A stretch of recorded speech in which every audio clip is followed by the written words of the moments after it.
In the movie Les Miserables, Jean Valjean's an ex-convict. He spent the last 2 decades in prison, and he's now been released. And he actually only went to prison on an injustice, trying to get bread for his family who was starving. He gets an unfair sentence and gets sent for a long time. While in there, becomes a criminal, escapes a few times, gets thrown back in, begins to rob and steal, and becomes the thing that they said he was. So now he's out, and he goes to the bishop's house, and the bishop invites him in. Knows what he is, welcomes him into his house, and when the bishop is distracted, he steals the silver cutlery, takes off through the garden. So he gets caught by the police. The police recognize the cutlery as the church's. They take him back to the bishop, and they're like, "Did this man steal your cutlery?" And he knows, this is it. I'm done. I'm going back to jail for probably the rest of my life.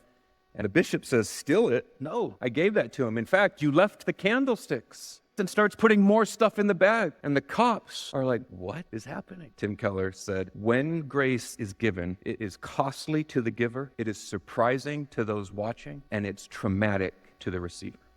So think about this situation.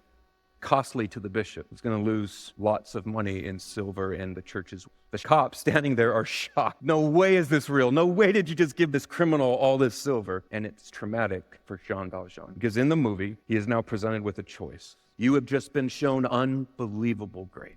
What are you going to do with it? You can turn and take the bag that now has more money in it than you left with and run back to the lifestyle you know. And honestly, a lot of us do that because it's what we know and it's comfortable. It's what we know. Or, and here's the thing about grace, to receive grace is it's humiliating because you have to lay down all of your pride and you have to receive this gift, this free gift. And what he knows is that if he receives it, it's going to mean a whole different life. He has to let go of his hatred for those who put him in jail. He has to let go of an identity that says, "I am a criminal." He has to let go of guilt and shame and a past that has kept him bound up. And he has to receive this new identity that is being handed to him by this bishop. You're a free man. When you came to Christ, did you understand the grace that was given to you? You may have been told Jesus loves you, but do you understand the level of grace that was extended? You see, it's not just a decision that says thanks. It's a decision that requires an action. Either you walk away from the grace or you respond to it by humbling yourself and laying down your old identity, your old pride, your old habits, your old lifestyle. Everything you did before gets laid down before him because you're now a new person.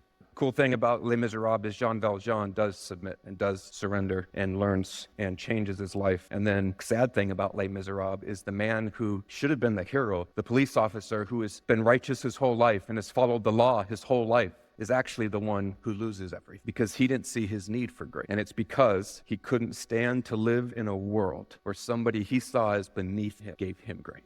And so he would rather die in his arrogance. The call of Jesus, my friends, is to surrender to his grace.